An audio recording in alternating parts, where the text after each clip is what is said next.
Welcome to the Creative Plan Podcast Network. Join us as we share our favorite RPGs, one-shot games, tabletop games, reviews of items, and convention panels, and other exciting things that we run into from time to time. Sit back and enjoy the show. Hi, this is Kelly, aka Trixie from Ragnarok and Roll, a Sign to Ragnarok story, and Tilda Wimblewick from D&D Journey of the 5th Edition. First off, I would just like to say thank you to everyone for listening to our varied adventures, as well as for rating us on iTunes and RPGpodcast.com. If you haven't rated us yet, we would greatly appreciate it if you could. And if you're looking for more ways to support our efforts, we are now on Patreon, a great site where you can help us continue making more podcasts, as well as some special surprises for our patrons. If you can, please look us up at www.patreon.com/cppn. Every little bit helps. And again, thank you for listening. Hey guys, Jim here with Creative Plan Podcast Network, and joining me today are two of my buds, Paul Ried and Evan Cook, and we're here to talk about a serious subject which has been on everyone's mind at one point or another in the last 4 or 5 months. How has COVID-19 and social distancing affected your games? This is actually a really serious topic because, we have not really talked about it other than, gnashing our teeth at the hatefulness of not being able to game across the game table with most of our friends and most of the, really close conditions that most gamers get to game together because we pack 6 to 8 people in a very tiny room, usually every weekend at the game store. And that was before 6-foot social distancing became our new lifestyle choice. So, hey guys, John, Evan, go ahead and introduce yourselves. I know everybody knows who you are, but it's always good to introduce yourself just in case somebody's new to the show. Age before beauty, of course. Yes. Oh, well, go ahead, Evan. Me. Okay, fine. All right. All right. My name is Paul Ried. I will admit I will be 55 years old in 2 months. And I've been playing D&D since I was 8 or 9. Way back. You're kind of breaking up there, John. I feel like I'm the old man of the group. I've been playing Dungeons and Dragons since I was 8 years old, and I'm a fantasy fiction author. I actually took my very own Dungeons and Dragons world. I've written 5 books set in that world. I've been dungeon mastering for 40 plus years now. Evan, go ahead. Yeah, my name is Evan Cook. I'm sort of the resident mad scientist. I create all kinds of inventions. I even have a few things that I'm getting some patents on. But right now, mostly I'm just focusing on, fulfilling my Kickstarter, getting the dice out to those loyal backers. I've been, gaming since I was a kid, but really didn't get very serious into it until, high school. And but it's a lifelong passion for me. And I hope my life continues to be long. Yay! Here for all of us. Absolutely. So we all know the whole COVID-19's been happening since February. We've all been having to be really careful. I know some of us have health issues that pretty much require us, if we were to catch it, very bad things would happen. So most of us are being fairly careful, and it's like, hey, I even joke, Kelly's been making masks nonstop, and we always have masks when we leave the house. So how exactly has COVID-19 and social distancing affected your guys' game lives? It's effectively crushed mine. I haven't done any dungeon mastering since February. Some friends of mine have been trying to do a monthly game that I visit every month, but with only like 3 or 4 people showing up, it's kind of what's the word I'm looking for? Truncated, if you will. Now on the plus side, since I've been home a lot, I've been getting a lot of writing done. And big surprise, I've got I already mentioned I have 5 books out. Well, I've got 6 I've got done in draft. I'm halfway through 7, and I even have books 8, 9, and 10 planned in concept. So I've certainly been working on my books, isolated here at my home. All of the events I attend, the conventions, it's very difficult for me to sell my books since all of them have been postponed until next year. How about you, Evan? Have you been having better luck than me? Well, I would say probably not. I've been, while I've been working on surrounding myself with silicone and resin for dice, I've haven't had a lot of time for gaming. But when I do, neither has anyone else. Really, my focus, has been on my own game. I have all the rules developed for it. It's really easy to pick up, really quick and easy, really quick and dirty, I guess. But I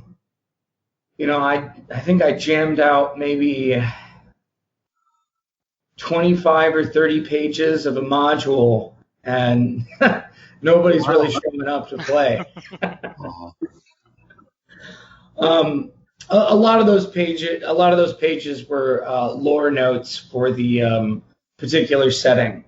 Being that sort of every module is its own setting, does require a lot of lore setup. And I won't spoil it, but I had to rewrite a lot of the public domain lore that's available for this particular setting. It starts out kind of like a murder mystery a little bit, but it sort of kind of agresses into a more adventure, normal D&D style adventure with high fantasy concepts, and less of the sci-fi tone that I typically have with the setting of my game. So Wow. At least you're not being idle, both of you guys. During this downtime, that you're getting work done, unlike me, who's being horribly lazy in that regard. What do they say? Idle hands are the devil's workshop? Yes, they are. Yes. But when you're writing about demons and devils, sometimes it can be fun. Well, yeah, you got to have bad guys, Yeah. right? Definitely hear you on that one. So have you guys done any online gaming since it started? No, I'm eager to hear about what you've been doing, James. You were telling me about online gaming earlier. Yeah. Now, I admit my age has resisted Adventure League for 5th edition D&D. I've never really done online gaming before. I've played a couple of online shoot 'em up games like Doom and a few others, but usually what happens is one person sort of stands out and just enslaves everybody else to do their will. And I've never really done online gaming before, so I'm gonna shut up. I want to hear all about what you've been doing, James. Alrighty, so since we've been down and not at the game store, which gladly enough, last week for free RPG Day, I did manage to get down to my local game store and spend a few dollars to help them out, and got some free RPG Day swag, which is really cool. Which just want to throw that one out there. So pretty much we've been using Roll20 almost exclusively to get online gaming happening, which is it's not the best tool. There isn't really a best tool out there yet, I think. Because there's Fantasy Grounds, there's a few other tabletop emulators out there, like on Steam. But Roll20 is the most easily usable on a group basis. It's basically a virtual tabletop what happens is your GM will make the tabletop make a couple maps on a couple different tabs, pretty much just like your GM homework normally would be. You can make characters for your players, or you can give your players authorization to create their own characters in game. We've I'll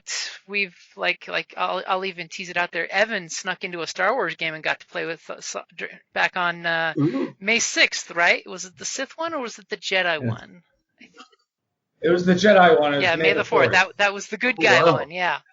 And you can basically set up, we use the Edge of Empire rules for Star Wars, the newest version with Fantasy Flight games.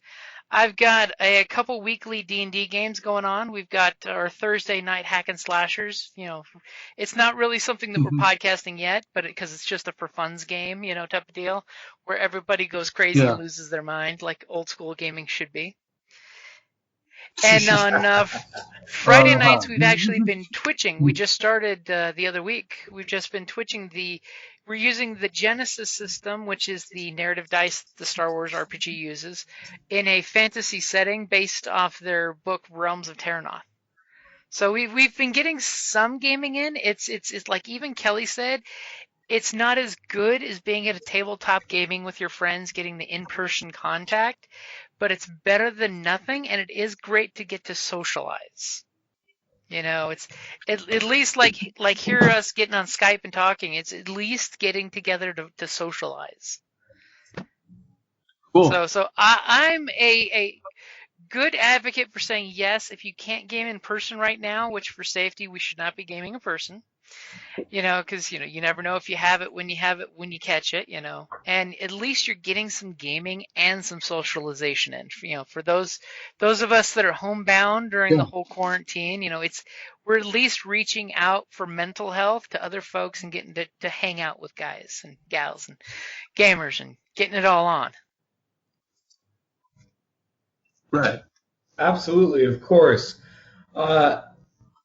You know, I always recommend, you know, quarantining yourself, especially if you're someone like me. I have diabetes, and basically I have a suppressed immune system. So it's really important that I sort of isolate myself as much as possible. That you're right, that you don't, you know, we're all Schrodinger's, you know, infected. Yeah.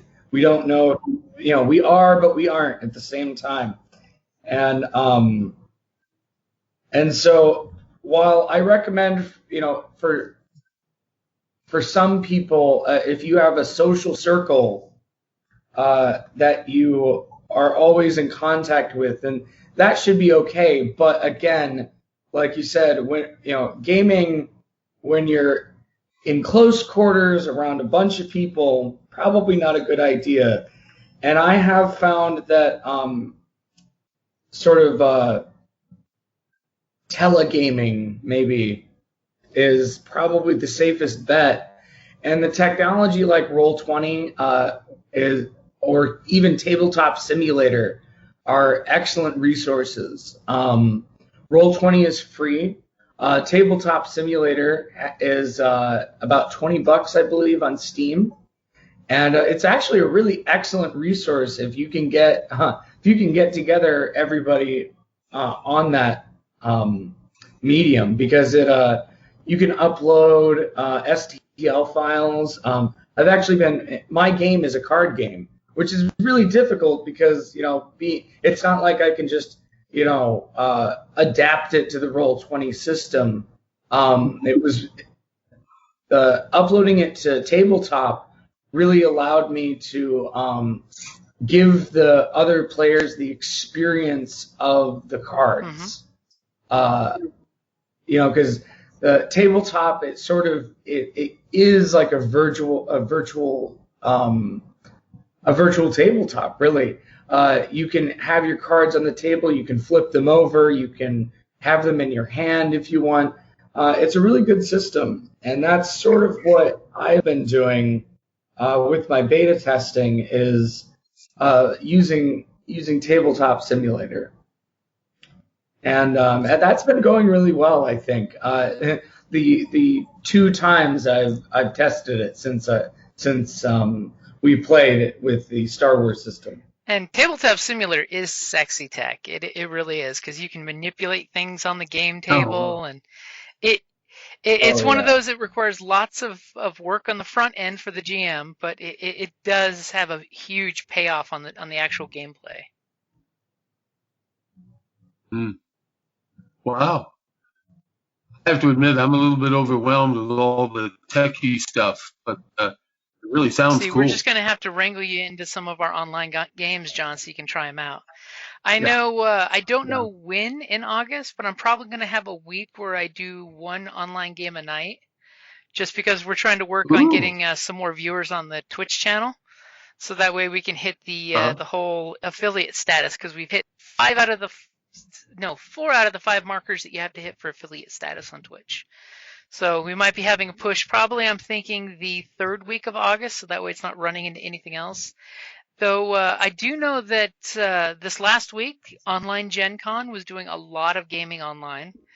And I know in August there's going to be at least 2 other cons that are going to be doing some online gaming that you don't even have to be a event person at the con to join in on the gaming.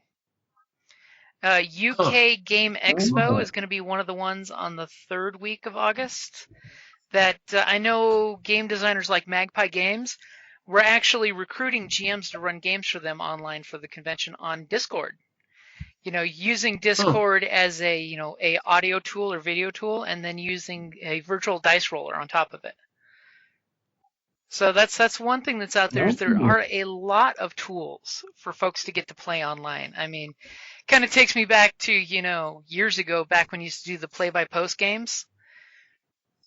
Yeah. If you can't game in person, again, I throw it out there saying it's better than nothing, because you're getting to have a game with your friends, even though you're only posting each action and having to wait, oh my God, hours for the replies before the next thing happens.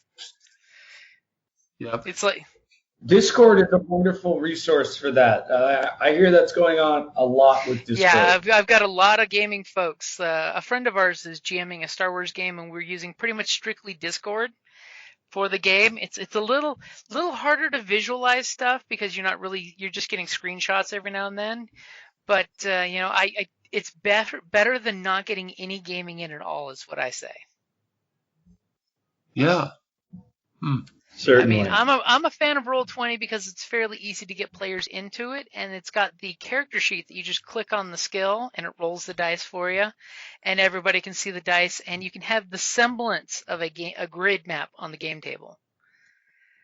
But as long as you can get your friends together, it just goes back to the whole Gygax rules of D&D. You don't need rule books. As long as you're getting together and you're playing and you're having more fun than arguments about rules or spacing. That's the important thing. That's one difficulty I've discovered with gaming online, is making sure everybody's got the same mental image. Which is why if you're GMing a game, if you can send screenshots to your friends, because I've had some folks playing on Google Hangouts, or even just play by text. Everybody's got a group chat text going, and they play simply just by play by post on text. Yeah, getting all of your players, even the GM, on sort of that same wavelength can be difficult. It's hard enough to get people kind of harmonizing on the same day, getting everybody together on the same day, much less, kind of getting everyone to imagine the same scenario that's being described. It's like that whole telephone game where you pass the message around the room, and by the time it gets back to you, it was not the original description of the room. Right. Yeah. Somehow it went from the evil necromancer's alchemical laboratory to the Powerpuff Girls with their professor father's lab in the laboratory. It's like, no. We're in a fantasy game, not superheroes. And as The Simpsons pointed out, there'd always be something about Purple Monkey dishwasher. When in doubt, always have a Purple Monkey dishwasher. Yep. Well, hey, I wanted to raise a discussion. James actually got me to emote a little bit before we started the podcast. how are we all getting through the crisis? Well, I really did not take the crisis seriously until March. When the end of March, when I found out that my comic books weren't going to be printed every month, I was like, oh no! This brought home to me the seriousness of the coronavirus. Like, oh wow, this really is a serious national crisis. And the comic books aren't being printed. Well, thank God. Marvel Comics started printing last month, and I'm surprised how much of a blast I'm having reading the comic books that are coming out. Are you guys big comic book nuts? I know this isn't exactly D&D per se, but actually I am subscribing. One of the comic books I'm subscribing to is called Dungeons and Dragons. It's a little adventure story going on.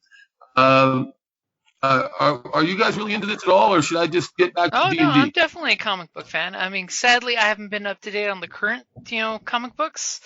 I'm pretty much a 90s and earlier comic book fan, but I completely understand how different media is a great way of coping with the situation as it is right now. Evan, yeah. Oh, sorry. Evan, go ahead. Yeah. I am a major comic book fan. A lot of people think of me as somewhat simple because I really like the classics. I like both DC, Marvel, but also, Image Comics and, IDW, Top Cow, all of them. But Batman has always been my favorite. Okay. And, the reason why is because he's a human character among gods. Comics have always been an inspiration for me, for both in life, but also with games. The concepts that comics explore, Barry Allen and his Flashpoint time traveling, the multiverse, Infinite Crisis on Infinite Worlds. But also with the concept, with Marvel and mutants, with X-Men and the sort of magic realm of the darkness. People might be more familiar with Witchblade, actually. All of that stuff has truly inspired me with different aspects of my own stories. And there's the reason why I like to go back to my initial point about that, the reason why I like Batman so much is there's always this argument, Batman versus Superman. And with Superman can't get any better. He's already the strongest superhero. And that's the difference between him and Batman. Batman can always get better. Batman can always learn something new. Batman can always train harder.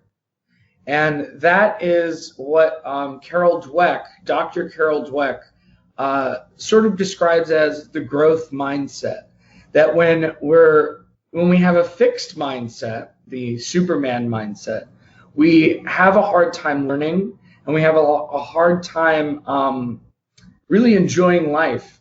So when we have that growth mindset, when we adapt to the situation at hand, when we, just like Batman, for instance, or when we accept that we are not the best, but that's only part of our journey, it really allows us to appreciate life and appreciate our journey of growth. Mm-hmm. This is something that I used as a teacher a lot to help encourage children to learn about science and math. Yeah, I mean that's a great example because it's true. It's Superman is a fixed thing. His powers don't change. Batman is an example of evolution. If it doesn't work the first time, try again. Yeah. Study, observe, learn from your opponent. Sun Tzu, know thy opponent as you know thyself. I'm a very firm believer of the art of war. In all aspects of life, it has really, really good use. Very true. Well, I admit I'm more of a Marvel nut. I always have been. I've enjoyed Batman, Superman, Flash, but I've always been a Marvel nut growing up. And well, I got to say it. My favorite character is Doctor Strange. Oh, yes. Dr. Stephen Strange is he is my favorite character. And well, again, at least sure he's the Sorcerer Supreme and Master of the Mystic Arts. It always seems that he has the most trouble when he's up against a supernatural nasty who's using powers against him that he's never explored before. So it's sort of like, oh crap, I need to figure out how to defeat this guy. Anyway, I was saying to James earlier, I've just been having a blast with a new Marvel title. And it's kind of funny, actually. Not funny, haha, but funny strange. And no pun intended on Doctor Strange. Dr. Stephen Strange, for decades, as a character, has always resisted the idea of disciples. Yes, he would take on a disciple like Clea or Rintra or even Zelma, but he would always resist the idea, and he would always find a way to say, no, this didn't work out. Well, the new title I've been having a blast with is called Strange Academy. Dr. Strange starts up, dare I say it, his own version of Hogwarts. He's got guest teachers from all over the Marvel universe and students from all over the multiverse. I was joking with James how amusing it was when Loki shows up with two aspiring as guardian sorcerers and puts them in the academy, and suddenly Doyle Dormammu shows up, the illegitimate son of the dread Dormammu, looking for training.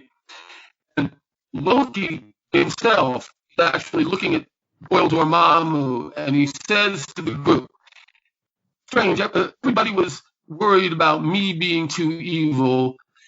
Now Dormammu's son is here. He would end well. Well, anyway, again, I'm surprised how much fun it's been so far. It's only been 2 issues out.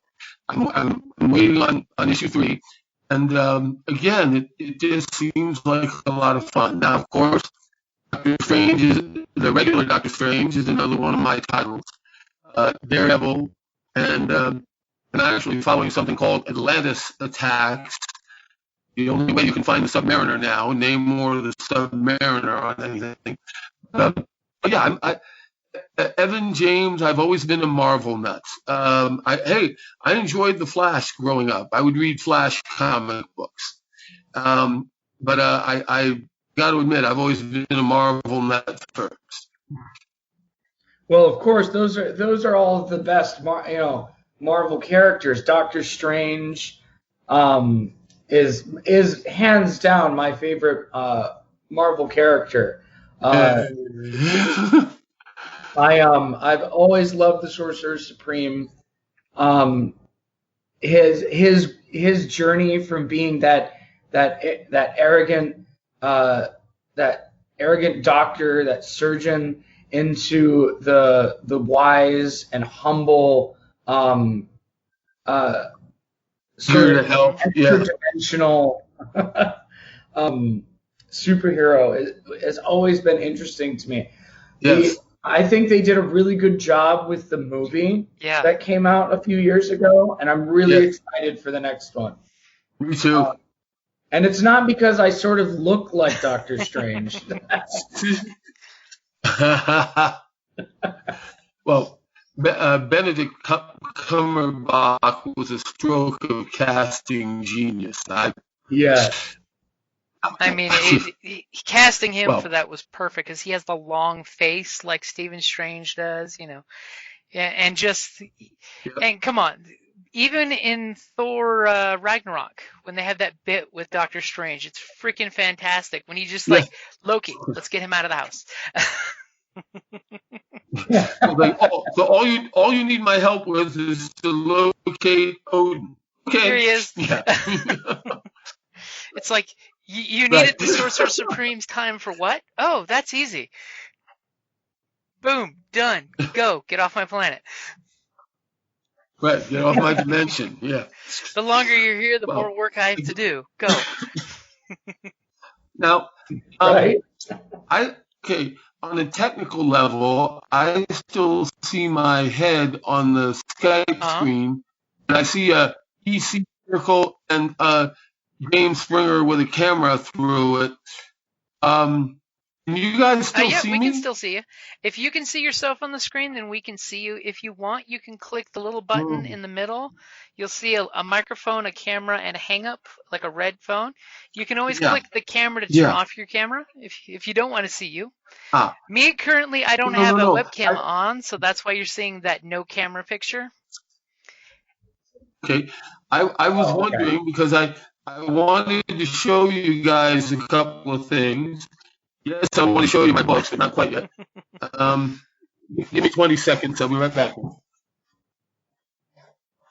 So that's one thing I've been doing is between getting gaming in and a lot of online reading is one thing that I've been doing, trying to fill in time and keep my mental health levels high.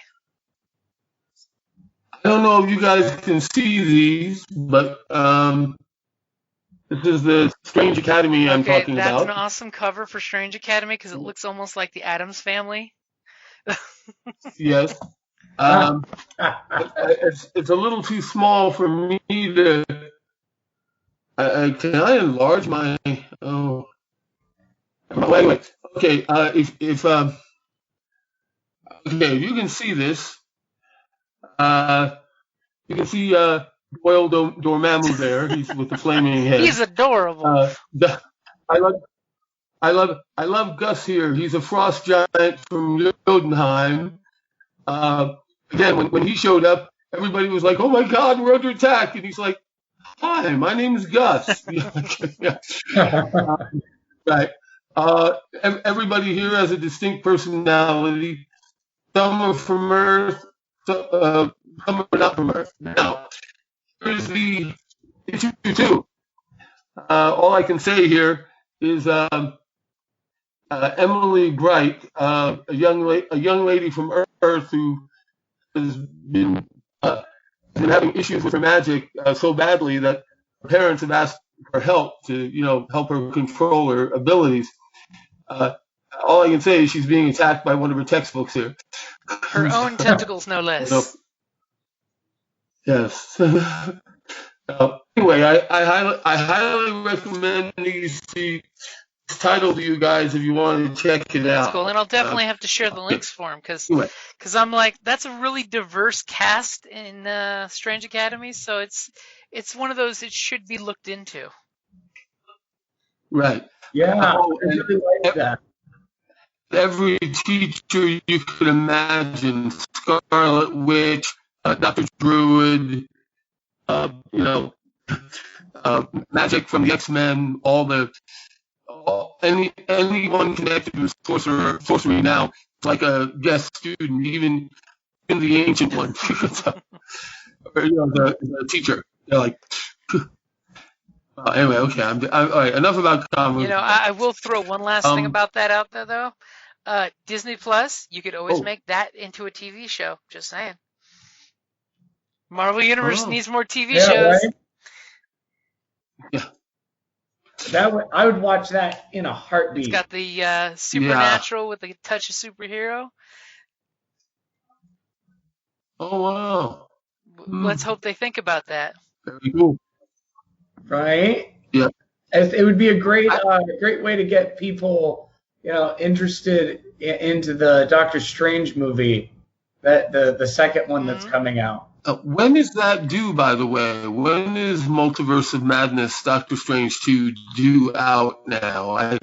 I think everything's been delayed due to the virus. There's a lot of things that were supposed to come out this year, and it's just been a ghost town for movies. Yeah, because I think I'm a bit of a movie nut sadly, myself. the studios know releasing direct to home doesn't really get the money that theaters do, so I think they're all kind of holding back, waiting to have a big release once the world goes unpause. Because let's be honest, this is the longest video game pause we've ever seen in the world.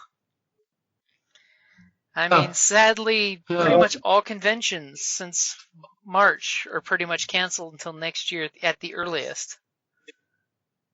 Yeah. I don't see the unpause happening anytime soon, unfortunately. My prophecy is I see it going on until at least summer of 2021. Yeah, would be at the very least. There's actually, being a sort of in the biology teacher community, there's a lot of studies coming out, and it may be until 2025 before that unpause happens. Wow, that long. 2025, Jeez. That's aiming for like the herd immunity, right? No, that's actually aiming for vaccines. We're finding a lot of issues with vaccines, mainly because some of the information that we're uncovering is that the immune system response is due to our T cells. So you have antibodies, and those look like little Ys, and then you have the killer T cells, and these guys are these little white cells, and what they do is they have these proteins on the outside of them, trillions and trillions of these proteins that sort of act like antibodies. They sort of recognize bad stuff, and they will attack foreign bodies. It's the reason why I have diabetes, is because those T cells are attacking my beta cells that produce insulin. It's a sort of a glitch in my genetics. But what's happening is that in people under the age of 30, these T cells they're finding that they already have a protein for COVID-19 or something similar, sort of the COVID virus. And it's causing an immune response that is easier to deal with. But as we get older, we develop less and less T cells. And so that's the reason why older people are more susceptible, is because the thing that we use to fight this virus, we don't have enough of, which causes our bodies to go into this hyperdrive. I believe they call them cyclonic storms. And that is one of the reasons why so much damage gets done, is because our immune system that doesn't have the T cells to fight it off goes into overdrive and sort of kind of hurts us in response. It's the old nuke it from orbit. It's the only way to be sure. Exactly. Wow. And sometimes we nuke ourselves. And so we that's the difficulty. And then there's also this virus seems to have rapid mutation, which even if we did have a vaccine for it, it's likely it's going to be like a flu shot. We're going to have it once a year for the rest of existence of human And it's existence. got to be that random crapshoot of, is it type A, B, or C this year that pharmaceutical companies have to think about. Yeah. So it pretty much goes back to make your constitution safe. Yeah. Right. Now, I have type 2 diabetes, and it's caused me issues with my eyesight.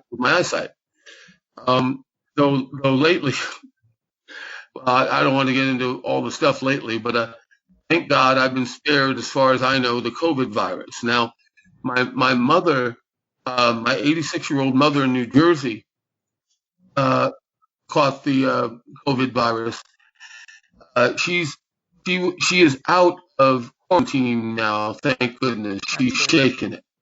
But yes, it really is serious business. I even wanted to go see her, but they told me if I came out to New Jersey, they have to quarantine me for 2 weeks, and I'm like, oh, great. So, but yeah, it does seem the quarantine has squashed everything. I certainly have. I've been unable to sell my books really with all of the events canceled. My books are still available on Amazon, and every now and then I sell a copy of my books. Call it literally out of my trunk of my car, to someone at work. But yes, I can't wait for the conventions to start up so I can start selling more books again. That will be good too. I mean, it's hopefully we will all be on the other end of this tunnel and be able to restart life within the next 9 to 12 months, if not sooner. In fact, Evan, I don't know if James has told you, but James and I have an ambitious project in mind that we want to save for the next convention, either Tucson Comic-Con or Tucson. We have an idea for a panel where all 5, well, 6 if you count 3.5, all 5 editions of D&D compared. Ooh. Battle of the editions, Ooh. Battle of the editions. Kept polite though, it's rather than some of the heated conversations we've all heard online between 3.5, 4, and 5 editions. Kept polite. Yes. So a comparison and a discussion with politeness as a reminder. Right. Blood only is the last resort. We'll have to do it like the British Parliament and Congresses, where we have to be not 6 feet apart for the COVID reasons, but so that our swords can't reach each other. With lots of sword waving in the general direction. Right. Well, that sounds very fun. But again, I have to admit that basically nearly everything I've done and doing normally is shut down. So I'm just sitting here waiting for my next issue of Strange Academy, my other comic book. Okay, so I will have to throw this down as a challenge. So we are officially in August now. This weekend is the changeover. So in August, we need to at least get one online game on one media where the 3 of us get to hang out and do a game. So I will offer to do a game on Roll20. Are you guys wanting to play Star Wars or D&D? I'd be happy with either. Which ones do you know the rule sets to easier?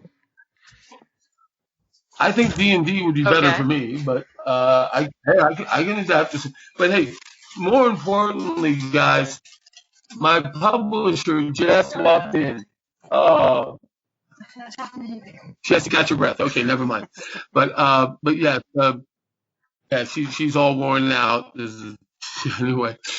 But yes, I'm sorry. To answer your question, I guess I'd prefer D&D, but I could pick up Star Wars. I mean, there's no trick to being Han Solo. You just got to run around and act with a big ego. Have a big ego and make sure you shoot first. That's it. Right. But I'm sure it's more complicated than that. Yeah.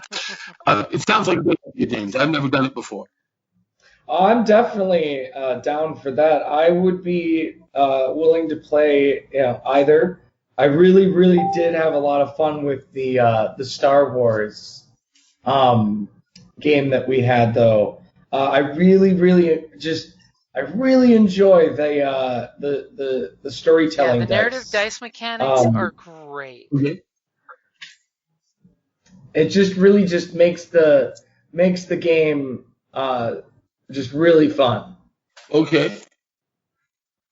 I'd be willing to try either. Okay, so we'll aim for a Star Wars game then. How about that? We'll work out the details on the when Okay, and where just to make sure that we got schedules that match up. cool. Perfect. Gosh, I always enjoy hearing from you guys. I'm just so glad that you guys are happy and healthy and everything seems to be working well. That's great. Oh, same here. It's really good to hear both of you. I'm glad that James is, really, he's gaming more than both of us combined, it sounds like. But Some weeks we I are. gotta get in. I gotta get in on some of that. I am not gaming enough. I've been playing a few video games, but mostly I've just had my nose to the grindstone. But at this point, it's mostly just casting and forgetting. It takes about a day to make a set. So now I've got to make a bunch of sets and start sending them out. And at this point, I've got less. Before I was spending a lot of time modeling the dice, and now I'm, less of that. Okay. But I would definitely enjoy a game. So yeah, just let me know on my social details. You can email me, you can Facebook me, whatever you need to do. And then I'll just go ahead and plug my website, just for everybody else who wants to get in contact with me, because I will be releasing. I'm getting a patent on it. I will be releasing liquid metal core dice. That is going to be awesome. That's true. I'm real excited for that, and color changing liquid core dice as well. Splendid, Evan. That's really terrific. I want to hear more about it, and I also want to see about developing a website. I still haven't forgotten that. I just haven't had a chance to contact anyone yet, Evan. I've been sort of waiting to see how the COVID plays out, and hey, guys, one last thing I wanted to mention before we break. I'm thinking of starting a Kickstarter again. The last Kickstarter I launched actually got halfway funded. We were almost there. We literally got to about 60% of funding, and something happened, and then it stopped. It just petered out. So I'm experimenting with different things. I can't give books away. Books are just too expensive for me to give away. I've got 3 continents now in my world. I'm developing a 4th continent. What really caught the imagination was I was like, hey, if you want a continent named after yourself, you want a mountain range, you want a lake, you want a river, you want to immortalize yourself. Rolling hills or something, like the Cook Hills or the spring swamps or Interesting. Yeah. Well, gosh, I always will push my books. You can still look me up on Amazon. My name again, John Paul Ried, Ried. Go to Amazon, the books, type in my full name. You will see my 5 books there. My 5th book is not quite ready yet for Kindle, but it's getting there. Amazon has been overwhelmed with people wanting to add and change stuff, so I'm just waiting on Amazon. We all worship Amazon CEO Bezos. All hail, mighty and powerful one. Yes. All kneel to the wizard. All bow to the mighty one. Yes. Okay. But hey, I'm in no rush, and you guys have a burning desire to chat about anything else. I'm in no hurry. Well, sadly, I will have to in 15 minutes or so go run off to pick up dinner for the family. Because that's one thing Yes, that we've been that's doing with the important. COVID is lots and lots of ordering food to be delivered and then ordering food to be picked up, which is Right, far safer than, going out and eating at restaurants. But it helps right. maintain local Oh, wow. businesses, which that's a big thing we are about is making sure that you're maintaining the local businesses as much as you can, so that way we can all make it through Yep. this. And I've been indulging heavily in the magical, mystical properties of hamburger helper. Hey, I'm a bit of a what most people would call a foodie, I guess. I do a lot of my own cooking. I'm mainly because of the diabetes. But I make my own ketchup. I make my own ranch. I I make my own tortillas and things like that. My favorite sort of indulgent snack is to make cheese fries. Make Yes, the cheese sauce. yes, and the nice thing about making it yourself is you're avoiding all the sugar that's usually snuck in there that's not necessary whatsoever. That's the idea. Yep. It really does help with that because I can control the carb. It's not necessarily just about the sugar; it's about the carbs. And Yeah. so I have to be real careful about what carbs I'm putting into it. But I also make my own hot sauce. Oh, the grocery stores have been selling the Carolina Reapers, so I've been using those in my recipes. Real hot stuff. It is summer, so it is pepper season. Yes. I wish I could share it with you guys, but I guess I'm lucky in that respect. I don't have to share it with anybody. Well, my roommates and I, we get along well, and we share everything, and we cook stuff, and I'm trying not to eat sugary snacks as much, but I did get a nice 3-month report on my sugar levels, so I'm trying to relax a little. It's always good when you get a good A1C back. Yep. Absolutely. And in the meantime, I just got to say it. My next book will be entitled Twisted Timeline. Now, this is for my LMRN fans out there. For years, my publicist, who's still hiding in her room, my publicist has been after me to do a time travel book or time travel story. Now, anyone who's familiar with my books would instantly recognize the character name of Dr. Andrew Lovell Newman. He's a sweet elderly gentleman, is the chief gardener of the Imperial Gardens in the main palace.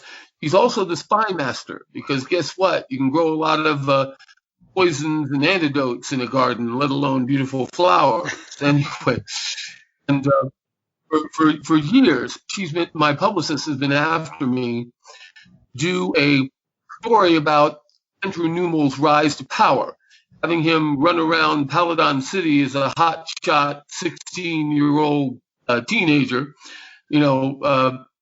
building his power bases and eventually becoming the awesome and incredible Dr. Newman. So my next book is entitled Twisted Timeline. Bad people try to change the timeline of the multiverse. And from the Game Masters University are like, oh, crap, we need to send somebody back in time. And they send somebody back, but they're not entirely thrilled with him. And yes, it's a big time travel sort of oops, we got to fix this. Oops, we just did a bigger oops. Oops, how did this happen? Like time travel would really be like. Anyway, what did we screw up on this trip? Okay, put that on the journal. We'll fix that next time. Yeah, and hey, we solved the problem. We fixed the issue. Yes, but we created 3 other issues. You fools! I would actually like to to offer my assistance with that. My game is entirely about the nature of time. It's called Chronos Edge for that exact reason, mostly because it's on the edge of time and how time can fracture. But I want to point something out to everyone, that we always talk about time travel.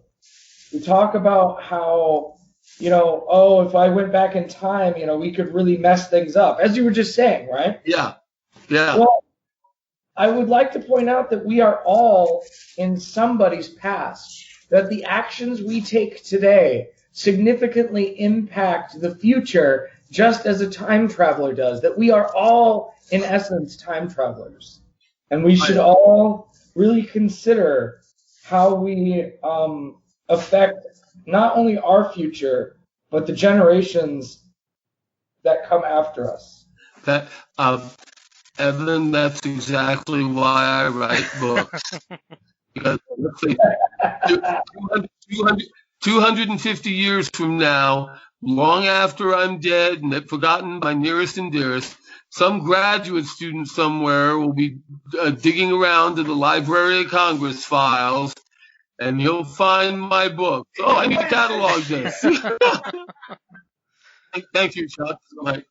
But yes, but even if the graduate student reacts that way, at least I would live again. So Exactly. Yes, writing books is immortality. Now, Evan, would you like me to send you some beta chapters on the book for you to read and comment on?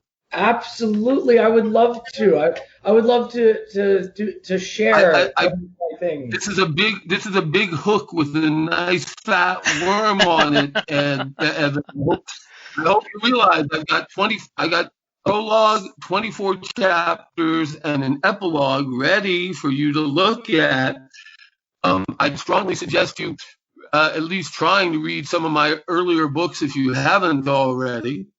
But I would like your opinions and thoughts. I mean, I can send you some materials afterwards. I just want to make sure that okay, nothing has to be done overnight. I know we're in no rush. My publisher thinks as soon as this book will be out will be early 2021. But yeah, if I sent you like 5 or 6 chapters, could you get them done in like 2 or 3 weeks? Yeah, I could probably do that. Okay. James, you're my witness. You heard him. I would be grateful. I would be honored, sir. I'm feeling someone mentioned The Simpsons earlier. I'm feeling my Mr. Burns coming over me. Excellent. All right. But yes, I will do that, Evan, as soon as we hang up. I've got 4 other beta readers, but only one of them responds the way one I'm certain always responds. Thank God for. But anyway, well, okay, I'm babbling now.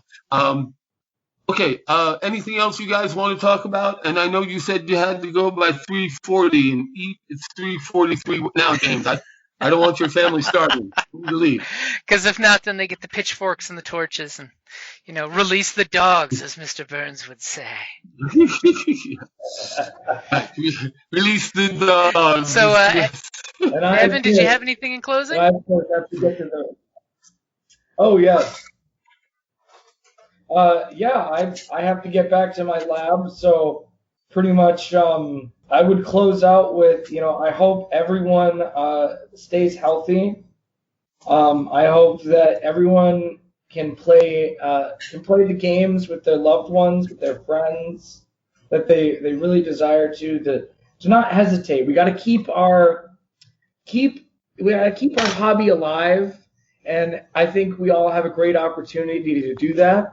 And I think the best way to do that is, of course, to play with your heart, achieve with your mind, and don't forget to be excellent to each other. Yeah. Yes. Definitely. The only other thing I would add is, in stressful times like this, it's always fun to relax and escape with a good book. So I would strongly encourage everyone, if all else fails, go to Amazon.com, go to the books department. There's a nice little pull down menu. Instead of going to DVD movies, go to books. All right. Then type in John Paul Ried, R-I-E-D. You'll come to my books, both in paperback and on a Kindle ebook. And you can relax and read these books and share them with your family and friends. I wouldn't recommend them for little children. I try to write my books for ages 12 and up. Reason being is I want to write books that I would enjoy reading. And again, this is a great way to cope with the crisis. Yeah, and see, it really is. To add on to that, I have been releasing a magazine every 2 weeks called the Enclave Quarterly. And it is sort of a prequel to my game that will be coming out soon. And it also gives you updates on all the things that I've been doing and all the crazy experiments I've been going on. But like I said, there's actually a chapter for 2 different stories going on, the Infinite Polymath and Whispers of Calamity. So I encourage everyone to check that out on my website, which is Paradigm Lost Store.com. That's PARADIGMLOST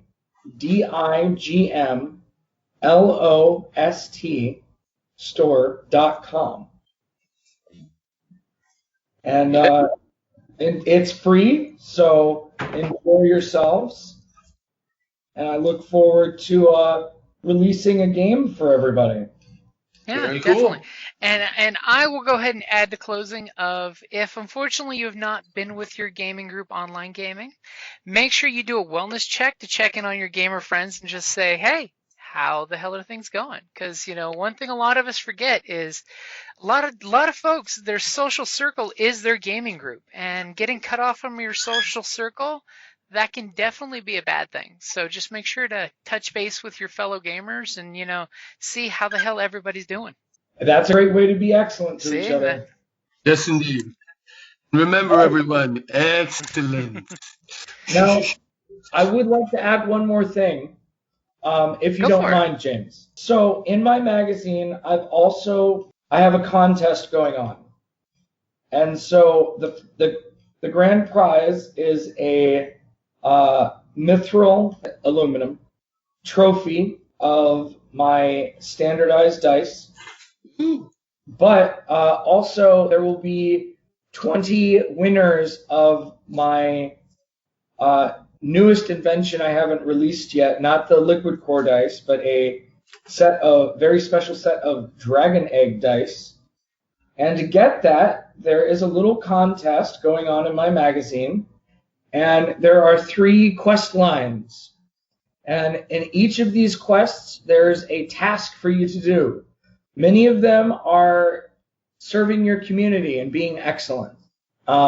We have a couple people already, involved, couple contestants, and someone doing D&D games with veterans. And I just wanted to give them a little bit of a shout out because they are our heroes for this contest, and I think that they really deserve. The whole purpose of this contest is really just to showcase the heroes in our gaming community. And so, if you know a hero that would like to be involved, please send them my way. I'd love to recognize them. And what's the best way for them to send them your way? See, I'll throw that out there. You can either check out my website or you can email me directly at Paradigm Lost. Again, that's Paradigm digmlost@gmail.com. And again, if you have a hard time with that email, you can always send me a message on my Facebook, Evan Cook, or you can send me a message on my Facebook page for my business, or just go to my website and there should be a contact button. So again, I really encourage you guys listening to showcase those heroes in your life. They deserve recognition, even if that hero is you. Hey, because sometimes you have to toot your own horn. That's one thing I've been coached in many a review at work is make sure you toot your own horn. Yes. Well, how's everyone going to know? Exactly. You are your best cheerleader after all. Amen. Alrighty, guys. I'd like to thank you for once again coming on the show. And if you know anybody, which you know lots of buddies, that has an idea for a conversation for us to talk to, because I definitely want to start doing more of the chit-chat ones. We've talked about that one. If they have a topic they'd like us to talk about, they can send that topic to either message us on the Facebook page, Creative Plan Podcast Network on Facebook, or shoot me an email directly at creativeplaypodcastnet@gmail.com. And we'll go ahead and look about throwing the topic out there and see who wants to get on and talk about that topic. All right. All right. I will get my publicist on a podcast. I will. That's when you pin her down and you submit yourself a topic she wants to talk about, and then there we go. See?